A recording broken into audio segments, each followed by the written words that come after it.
네, 상쾌한 아침 저와 함께 하겠습니다. 오늘은 경제 전문가와 함께 보이는 경제 시작하도록 하겠습니다.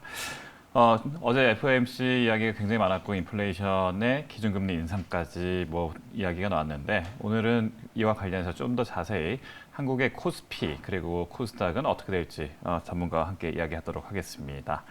오늘 송재경 흥국증권 리서치 센터장 나오셨습니다. 어서 오세요. 네, 안녕하세요. 네, 안녕하세요.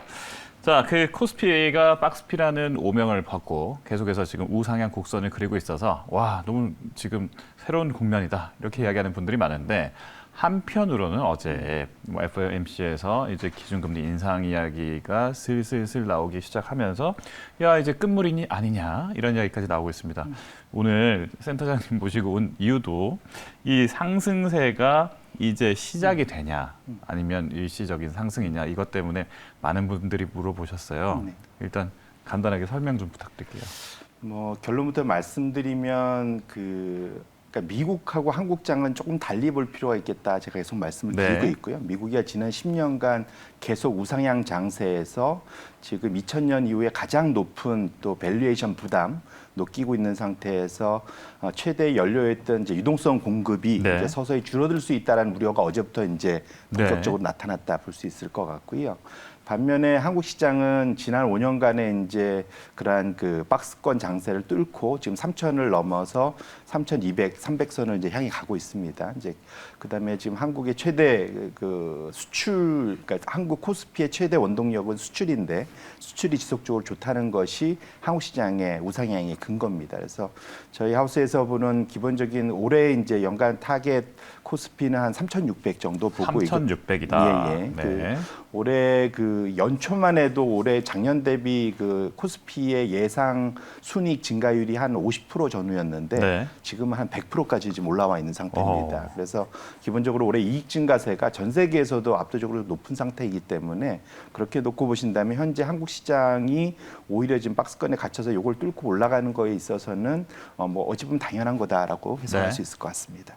자, 그 올해 상반기까지만 해도 10만 전자 가자. 그러면서 삼성전자를 두고 이렇게 삼성전자만 사도 우리는 다 돈 번다 이런 이야기를 했는데 최근 들어서는 조금 뭐라 그럴까요? 박스권에서 조정세를 보이니까 이 반도체가 이제 끝물 아니냐부터 시작해서 또 바이오는 거의 춘궁기다라고 할 정도로 바이오 주식은 또 굉장히 지금 약세를 보이고 있다. 이래서 아니 주도주가 없는데도 이렇게 어쨌든 3,200, 300이 지금 간다.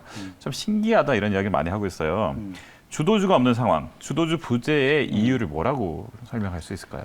이거는 우리나라만의 현상은 아닌 것 같고요. 이제 미국에서도 똑같이 나타났던 현상입니다. 테슬라도 한때는 정말 뜨거웠는데 지금은 또 아크도 그렇죠. 네. 어떻습니까 이건? 이게 이제 전 세계적으로 이제 대형주, 대형 기술주 위주로 이제 상승하던 국면들이 올 초까지 이제 일단락이 되고 그 이후부터는 이제 이퀄 웨이트라고 그러죠. 소위 이제 동일 가중 지수가 소위 시가총액 가중 지수를 앞서기 시작한 것이 지금까지 나타나는 현상입니다. 한국도 마찬가지인 거고요. 위에 최상위권의 시가총액 그 종목들이 좀 상대적으로는 횡보하고 있을 때 그 사이 못 올랐던 업종들이 이제 올라오기 시작하면서 전반적으로 시장 자체가 우상향 나타난 이제 상당히 좀 어찌 보면 좋은 현상이다. 너무 한쪽으로만 쏠리는 것보다는 전반적으로 고르게 올라가는 거기 때문에 나쁘지 않다 볼 수 있고요. 이제 다만 지금 이제 미국발 약간 그 주도주가 없는 거에 관련된 이슈는 어찌 보면은 미국발 약간 불확실성이 좀 커지는 것. 그렇죠. 결국은 이제 미국이 너무 고점이고 지난 한 50여년간 한 그 베어마켓 한 30% 이상 급락을 한 이후에 첫 해년도에는 50%, 70% 올라갑니다. 작년에는 한 80% 가까이 올랐었죠. 한 1년 가까이. 근데 지금 2년 차 징크스라는 게 있습니다. 그래서 2년 차가 되면 우상향 기조가 유지되더라도 한번 조정을 받고 가는 것이 예외가 지금 미국에서 한 5번, 4번 다 그래 왔거든요. 그래서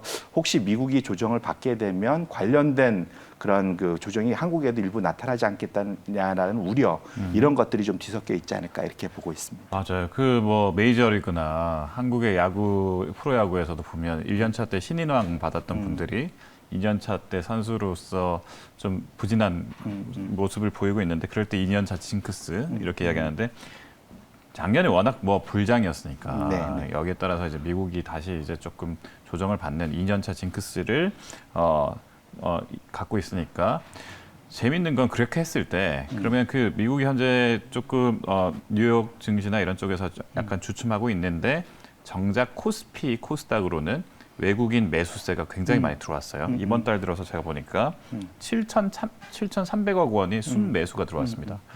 그러면 미국은 약간 이제 덜컹덜컹 하고 있는데 그러면 우리나라 쪽으로 눈을 진짜 본격적으로 돌린다라고 이렇게 생각해도 될까요? 아직은 이제 그 뭐랄까 그 본격화됐다라고 말하기는 어려울 것 같고요. 네. 근데 이제 조금씩 그 모습은 좀 나타나고 있다 이렇게 말씀을 드립니다. 이제 사실은 한국 시장을 작년부터 지금까지 이렇게 끌어올리는데 가장 주도적인 역할을 한 거는 개인 투자자들이시고요. 소위 이제 동학개미들이시고 그다음에 사실은 그거를 이제 작년 11월 이후부터 일정 부분 뒷다리를 잡았다고 표현해야 될까? 이런 네네. 것들이 이제 국내 기관 투자자, 연기금 중심의 기관 투자자들이었습니다. 그런데 최근 한 두어 달 사이에 연기금의 매도세, 장기 매도세는 이제 일단은 일단락이 됐고 더 이상 네네네. 팔지는 않고 있습니다. 네네네. 그러면 여기서 더 끌어올려야 될 것은 외국인들이고요. 네네네. 이제 외국인들에게 최대 한국이 매력적으로 볼 수 있는 거는 수출 주도형 경제인데 네. 수출이 이보다 더 좋을 수가 없습니다. 그래서 여기에서 그러니까 원화 강세에 대한 확신만 좀 더 강화된다면 그렇게 된다면 외국인들이 충분히 한국 시장에 미국에서 일부 돈이 빠져나와서 유럽과 한국 시장 같은 쪽으로 이제 그 사이 못 올랐던 장으로 넘어오는 그러한 큰 로테이션도 기대해 볼 수 있지 않을까 생각을 하고 있습니다. 맞아요. 그 사실 이제 $1,000당 환율이 1,100원, 1,200원 이렇게 계속해서 좀 슬금슬금 올라가주면 지금 국제적으로는 뭐 반도체라든지 자동차 가격이 좀 계속 높아지고 있는 상태에서 우리나라에서 만들어진 자동차나 반도체 가격이 미국인 입장에서는 싸게 느껴질 수 있으니까 그러면 아무래도 원화 강세가 나면 아무래도 좀 수출주는 좋을 수밖에 없겠군요. 자, 그러면 여기서 그 투심, 그러니까 외국인들이 지금 현재 그 반도체나 이런 쪽으로 좀 아까 수출 주도주 말씀하셨는데 반도체 이런 쪽으로 좀 많이 들어왔어요. 이런 걸 보면 반도체가 슈퍼 사이클 뭐 이미 뭐 반도체는 지금 뭐 자동차용은 없어서 난리다 뭐 이런 이야기를 하고 있습니다만 진짜 반도체 슈퍼 사이클 기대해봐도 될까요? 그래서 사실은 이제 슈퍼 사이클이라는 것의 정의가 참 애매합니다. 네.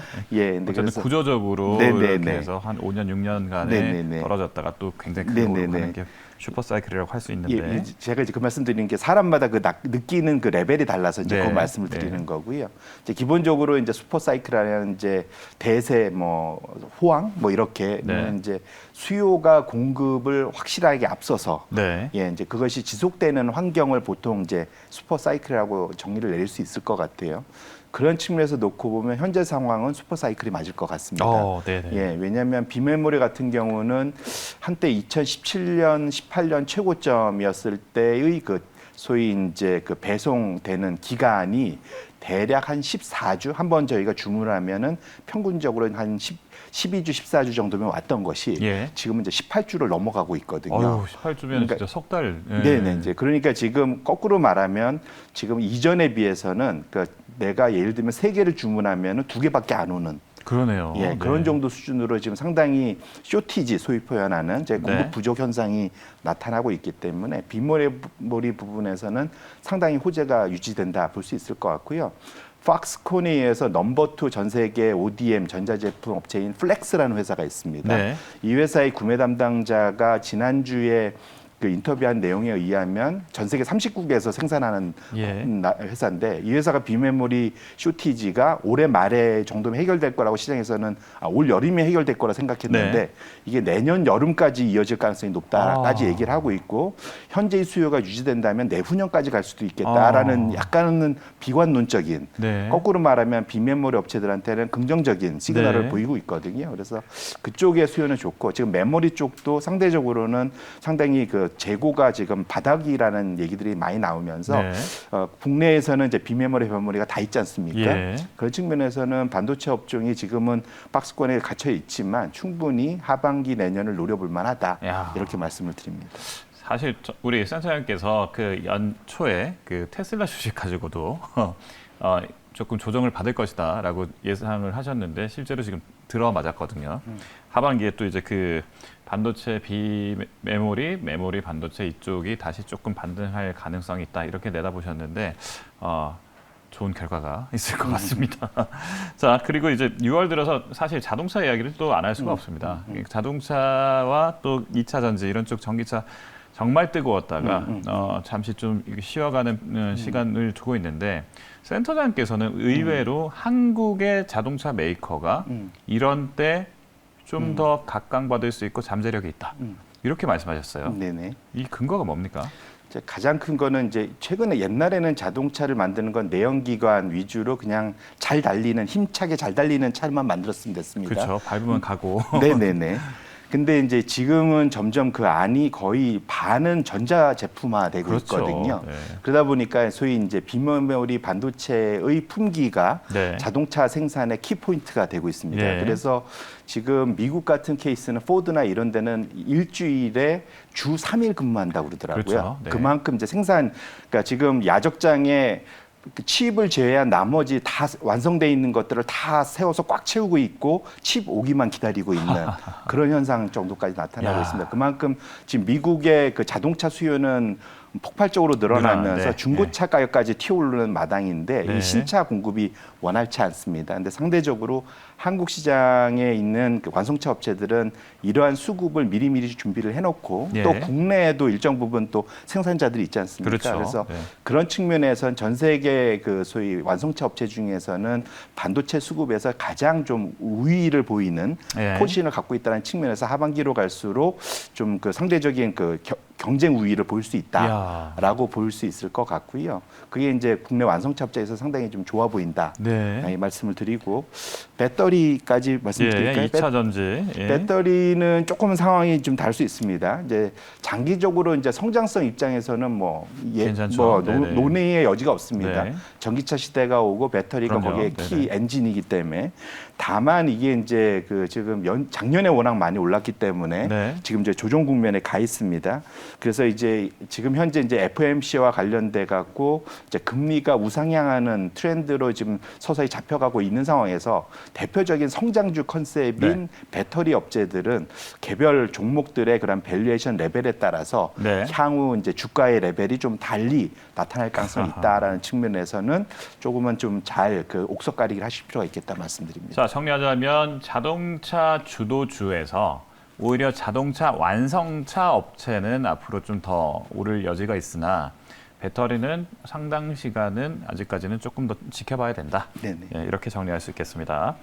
자, 그리고 이제 그 성장 주도주 그리고 시총 전체적인 순위를 계속 보면 야, 정말 센터장님 우리 격세지감이지 않습니까? 카카오나 네이버나 이런 쪽에서 시총의 1위, 2위를 막 다투거나 이렇게 치고 올라오는 상황이 벌어진다는 거. 2021년에. 이전까지는 뭐 시총하면 항상 뭐 정해져 있지 않습니까? 뭐 5대 그룹이 이렇게. 그랬다가 카카오를 필두로 시총 10위권에 굉장히 지금 빅테크 업체들이 많이 치고 들어오고 있습니다. 이런 시총 순위 변동의 요인은 뭐라고 생각하십니까? 이제 최근에 그 제일 많이 치고 올라온 지난 3개월 동안 네. 올린 게 카카오라고 볼 네. 수 있겠죠. 한 달간은 이제 네이버도 올라오고 가장 큰 원인은 결국은 이제 금리 변화였던 것 같습니다. 금리다. 네네. 의외네요. 네. 예, 이제 그 사실은 작년부터 사실 그렇긴 했지만 그러니까 유동성을 공급하면서 저금리 때문에 예. 성장주를 좋아하게 됐고 전세적으로 예. 성장주 중에 최고의 컨셉은 플랫폼 기업들이었고요. 그렇죠. 미국에서도 빵이 대부분 플랫폼 그렇죠. 기업이지 않습니까? 네. 한국도 마찬가지의 그런 플레이가 일어났다 보실 수 있고 네. 특히 근데 다만 올해 1, 4분기 때는 상대적으로 금리 상승기에 조금 주춤했었다가 네. 2, 4분기 들어오면서 전 세계 이제 금리가 조정을 받으면서 다시 성장주 컨셉으로 가면서 카카오가 가장 많이 올라갔다 볼 수 있을 것 같아요. 근데 하지만 지금 FOMC 이후에 지금 얘기는 우상향 금리를 봤을 때는 기본적으로는 성장주 컨셉 의 종목들은 조금은 조심할 필요가 있지 않을까 이렇게 말씀을 네, 드립니다. 그러면 성장주보다는 가치주나 이런 쪽을 좀 더 봐야 된다 이런 이야기를 했었고요. 하반기 증시 주도주 간단히 정리해 주시고 마무리하겠습니다. 예, 결국은 저는 경기 회복, 금리 상승, 인플레이션 플레이는 계속 지속된다고 보고 있고요. 거기에 맞춰서는 경기 민감주, 대표적으로 금융주, 에너지 소재 산업재 업종에 대한 관심을 계속 기르실 필요가 있겠다 말씀드립니다. 그동안은 소외주였던 업종을 다시 한번 지켜봐라. 네. 이렇게 정리하도록 하겠습니다. 오늘 나와주셔서 감사합니다. 네, 고맙습니다. 고맙습니다.